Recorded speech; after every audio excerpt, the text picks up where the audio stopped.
Madam Chair, we are live. Thank you. In preparation for the 370th meeting of the Board of Trustees of Youngstown City, please come to order. The secretary call the roll. Members of the Board of Trustees will indicate yes when I call your name. Indicate your attendance and also provide the location for attendance to work the meeting of the Board of Trustees. Trustee Caparro. Trustee Caparro. Here. Location. Home. Sorry, I'm having a little bit of a difficult time hearing you. Trustee Paxton. Here, now YSU. Trustee Jackson. Here at YSU. Trustee Corolla. Here at YSU. Trustee Peterson. Here at YSU. Trustee Roberts. Here at YSU. Trustee Ryan. Trustee Steele. Trustee Wood. Here at YSU. Trustee Lukaszewski. Here at YSU. Trustee Lafferty. Here at YSU. Trustee Spiegel. Here at YSU. Madam President, with myself being in attendance, have two absences currently, Trustee Ryan and Trustee Steele. Thank you very much. We can all please rise for the pledge of allegiance. I'd like to begin. To the flag of the United States of America, and to the republic for which it stands, one nation, under God, indivisible, with liberty And justice. Thank you. We'll go ahead and call the governance committee order. Are there any changes to the minutes that were distributed previously? If not, once again, as presented, do you have any old business? Okay, so the list, a couple of things. One, we're all remaining socially distanced. It's a little bit harder to speak and to hear folks if we're not wearing our masks. Obviously, if you are not sick, you wear your mask. Just keep that in mind. This is an interesting year for us. I think something we'll probably never ever see again in our lifetime. We have a lot of work to do this year. I think the whole entire YSU community did a fabulous job coming together to prepare for the changes that we're going through. But it's important that the board also recognize that we have a lot of changes and a lot of work to do. One of the reasons we moved the governance committee up front is to allow for more productive discussions, to give us that 40,000-foot view on the direction that we think we need to head for YSU. In past years, the governance committee was at the end of the day and we kind of didn't really get a whole lot of chance to engage and discuss. So we'll be talking about a lot of the upcoming changes and the strategic planning that we've been going through. So hopefully, we get a lot out of this and talk about the board survey and some of the other items that we'll send out in advance of this meeting. Jack, anything you want to add? I agree with Dr. Hackstead. I think it's 6 months ago we were vision coming to this meeting, wearing masks and hand sanitizer and so forth. And, one of the key things is when you have major change like this, you have to be prepared for that. And I think we've done a good job of that to this point. There's a lot of changes, and some of those changes were very hard. Furlough, the layoffs, and so forth. But hopefully, with time, we'll change and get back to a more of a normal situation. I put normal implication wise for not all of you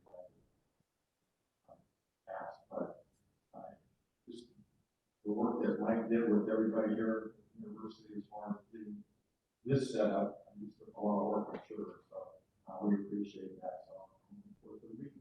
Thank you.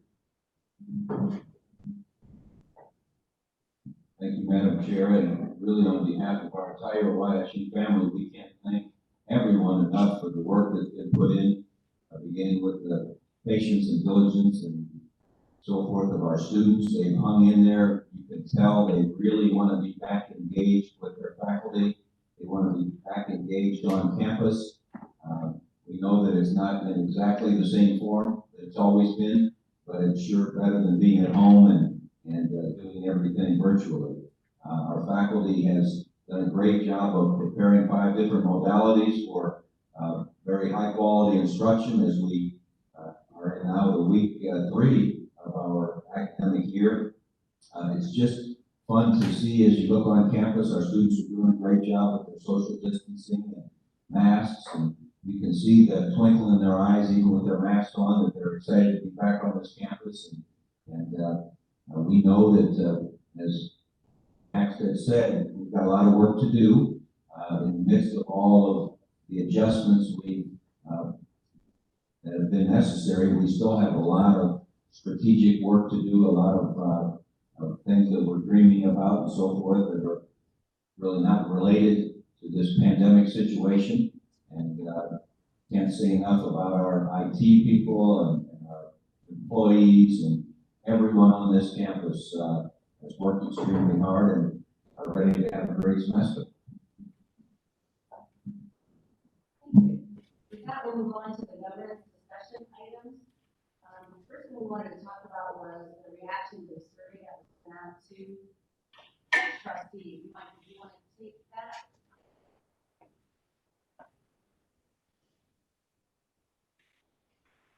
Thank you, Madam Chair. Everybody, as you know, in previous summers, we basically met one-on-one to discuss the past year and to discuss the upcoming year. And typically, I would summarize those notes, get those back to you. But I summarized them correctly when I did an aggregate summary of a lot of categories and double check that those were accurate. This year was a little more distant. We just sent out the survey. Everybody responded. We looked at those at the executive level of leadership and executive level of the board. Decided that the categories as presented to the board reasonably reflected the input from the board.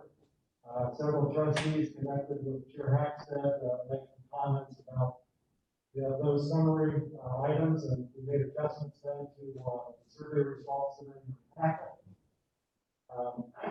Similar to previous years, the board's focus continues to be on these categories of enrollment, student success, academic program quality, diversity and inclusion, community connectivity, leadership, marketing, brand communication, data analytics, shared governance, budget integrity, and effectiveness, and the board itself.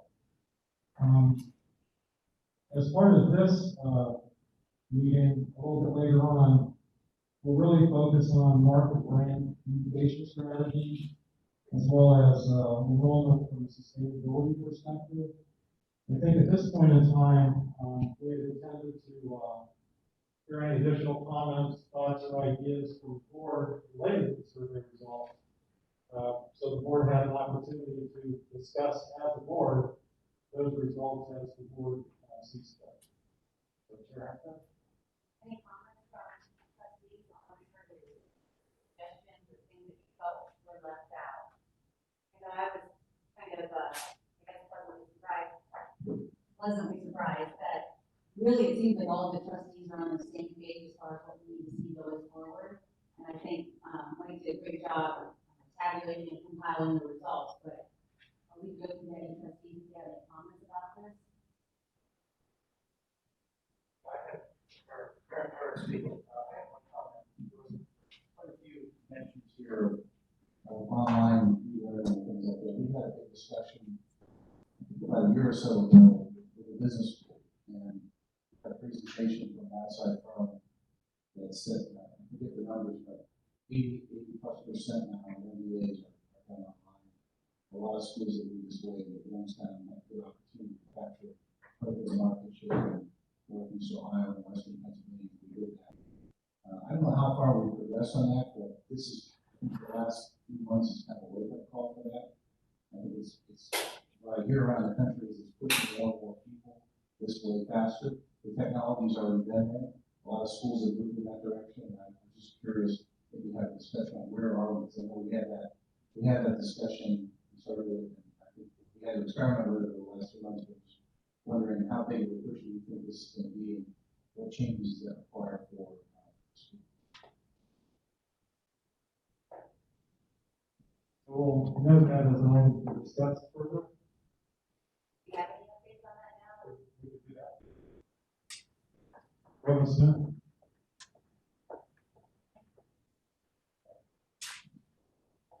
So in the business school, the MBA is now 100% online. So all of our students are being taught virtually, not just because of the pandemic, but just because it's a strategic direction that we're in. We might consider, depending on the local market, if there might be some other graduate degree that we can offer for business locally, but for now, our MBA is fully online. YSU, like many schools our size, not all, but basically our size, have been late to come to the Illinois market. If you look at our data, you might see a large number, a large percentage of students that take online classes. When I arrived, I said that that's not the bar. The bar is an online degree, which means that when you enter as a freshman, there's sufficient courses all the way through the senior year. You may recall at one of our previous board meetings that we talked about some big changes, and I introduced the concept of cyber learning. So we will continue to use distance education, but cyber learning is a little more interesting because we're seeing people do so many fascinating things with technology in addition to just sitting in front of a computer screen. I was right to the point where I was looking at staffing and really ramping that up, and that was precisely when COVID hit. Across campus, we have many faculty that are discovering that they really missed out over the years in not teaching online. There were curmudgeons about it, don't want to do it. I enjoy face-to-face, but now that they've done it, they see a lot of possibilities, especially the hybrid classes, which allow us to meet face-to-face, but also to use technology to its greatest extent away from the classroom. We still have a long way to go. We have many faculty that still find it very difficult to adapt. I think what makes us great and has made us great is the great community that we have here on campus, the brick and mortar part. So it's always finding that appropriate mix of product to both meet the demands of the market, drive revenue, and drive what makes YSU great. So that's our goal. Thank you. Any other questions for fellow students or any comments? One question, Mike, do you have any preliminary data on some of those academic partnership things that and a year ago, both business and I think education and person thing? Well, as you asked the question, you hit my main talking points. So our academic partnerships is going gangbusters now. We're still in the ramp-up phase, but really we're finding high demand for business courses, for nursing, and for education. As we get more students, those will not come free for us. We'll have to continue to provide on-campus support. So our next challenge is going to be adding those individuals to provide the support this year. Not on campus, it's not obvious to us always the many ways that a student on campus needs to be served. But we're still showing great promise for academic partnerships. And for those of you, just to pitch a little bit, our AP contract is primarily online graduate courses. We do have some scholarships with undergraduates. So in web delivery, your acquisition cost is always the highest. So for us to really ramp up web programs, we would have to spend a lot of money in promotion advertising. And that's what AP is geared up to do. So they help us acquire the students, we still teach them. We have a lot to learn from them. They're the professionals in that space. And I think that we should consider everything, as I said before, with the undergraduate degree through cyber learning.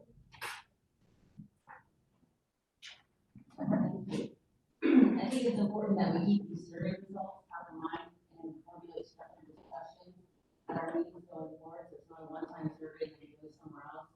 So I think that's important. The only other item I wanted to bring up is there was some discussion, as the trustees, we can change how we do the committee meetings if that's what this group feels that we do. Right now, we do committees as a whole. It doesn't have to be that way, so I didn't know if there were any comments or opinions or thoughts on whether that's satisfactory to this group or if you wanted to see something different.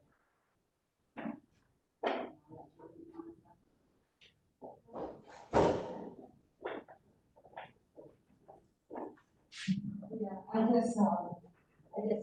I have some conversation with a number of the chairs or president or others around that. You know, this was my first experience being on, and I served on a number of boards, both national and local. And my first experience was serving on a board where all committees are committee as a whole. And it just seemed to me, I mean, it was a great learning experience. You definitely get a much broader perspective and an in-depth touch with the whole board and the whole function of the board. But it also, you know, if I going to, you know, some of how that came to be, I understand that it also was a way of addressing custody. If I'm on the committee, then I too have some ownership, and if I'm not on the committee, then maybe that kind of thing.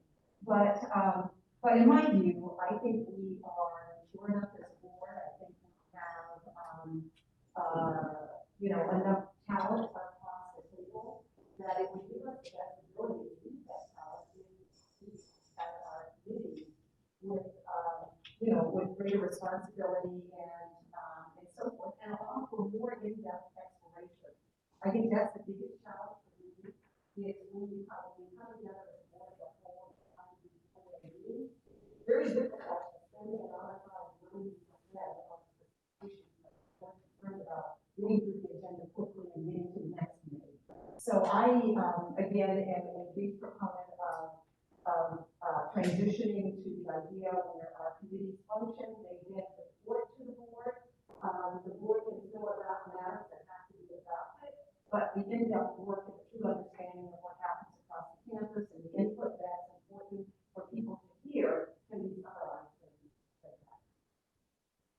So that's my talk about that.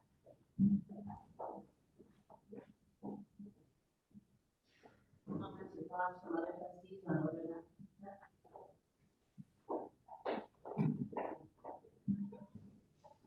Trustee George, my comment on that would be, I think the chair and the vice chair of the committee, that's what I always saw their function, to dig deeper into the issues that exist and then address the whole committee. I myself like the opportunity that all the trustees are big members, and they're at least invited to those meetings. I think it gives you a background of what that committee is all about. But to address all these issues, I guess what my experience has been, which this is my second year, either the chair or vice chair, is that was the function of the chair or vice chair in deeper.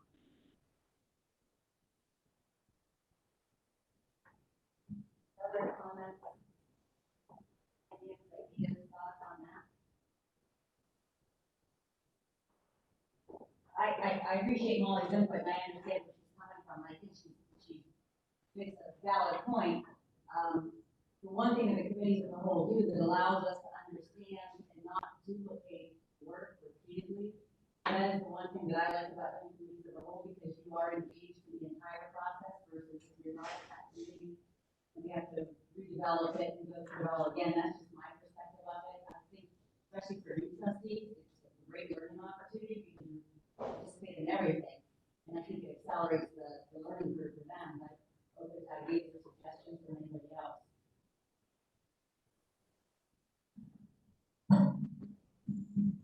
Yeah, trustee Jack. Yeah, I think the pros and cons, obviously, the way you do it. I really, having done this for 10 years now since I've been on the board, I mean, there are advantages this way.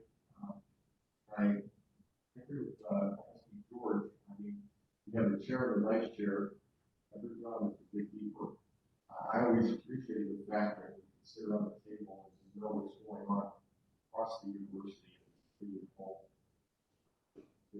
Better appreciation. From all these points, though, you're right. I looked at this handout for this meeting and we're 64 pages, something like that. I'm like, oh, it's like homework. But no, I mean, that's what it takes. And I want to put in the time to do that. We have to do that. Being a new trustee, but trustee Cole is coming out, and I always thought that nice for the new trustees on this committee, a whole, I think they grasp things over. And I think you've got one thing we have to be concerned about, and this university aside to do it this way, I think it is. We were going to the side, and we would have much harder to do it this way. And I think that's change from that standpoint. But I like the way it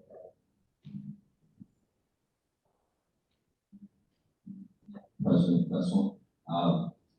The evolution that I've seen occur over the last 6+ years has been we continue to have the committee of the whole, which I think has been informative. But we've also kind of created some committees who aren't really committees. You know, for instance, Ted and Molly spent a lot of time working with Mike Sherman, Jim Pintar, and AJ Stumble and that whole group on the strategic plan. Some of the other things, Chuck and Eric and Mike spent a lot of time talking about some of these economic development things. And so we kind of created unofficial committees that I think have been helpful. You know, so I was a staunch supporter of getting to smaller committees. I'm probably not, you know, through my maturity and whatever age or whatever, I'm probably not as staunch with that now, because I think we got the agility to talk off some expertise that we have in particular areas and go to work on some things and then bring them back to the whole. And so, you know, I think we've evolved to a pretty effective way that we've done it, at least from my vantage point. Thank you for such a great point. I love having those working groups, and I think that was very beneficial, because when you guys, especially participating on the strategic development piece, help bring us up to speed. So maybe that's something that we can do going forward for certain topics, and that kind of balances that.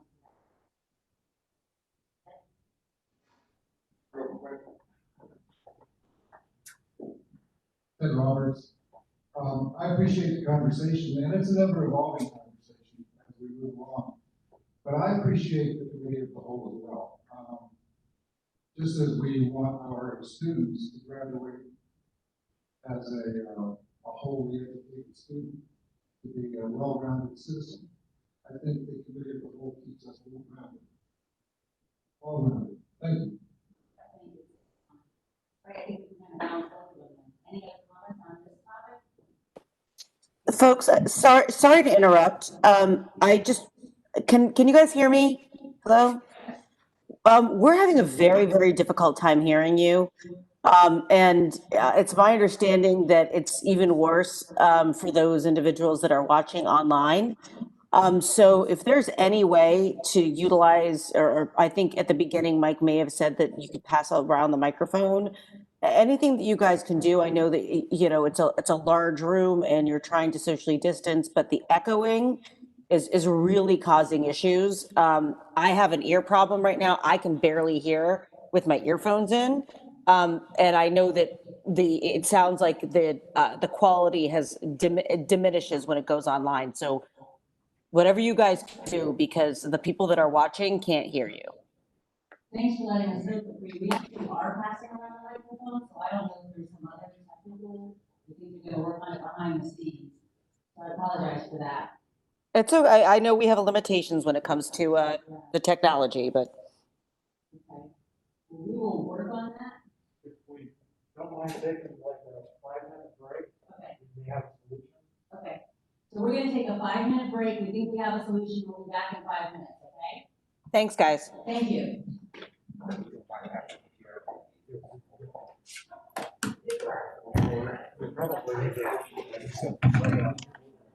Yeah, it really has, it's not the volume, it's the computer. See, like now I can hear you guys. I only have a 10-foot HDMI cord. Or a 100-footer. Okay. I mean, all we can do is try.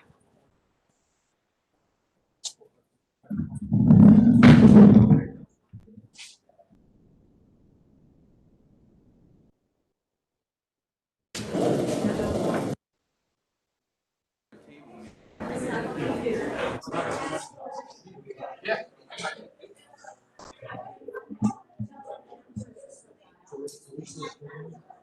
We are.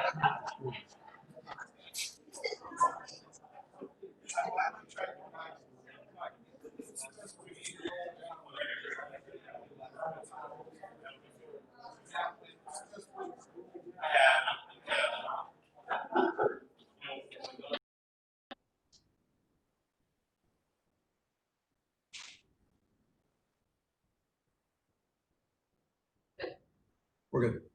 Okay, we'll resume the governance committee. This is Anita, I'm going to need lozenges by the end of this meeting, as I try to project my voice. All right, so I think we've concluded our discussion on the survey. So we're gonna go ahead and move forward with under C1, C tab 3, diversity, equity, and inclusion related strategies.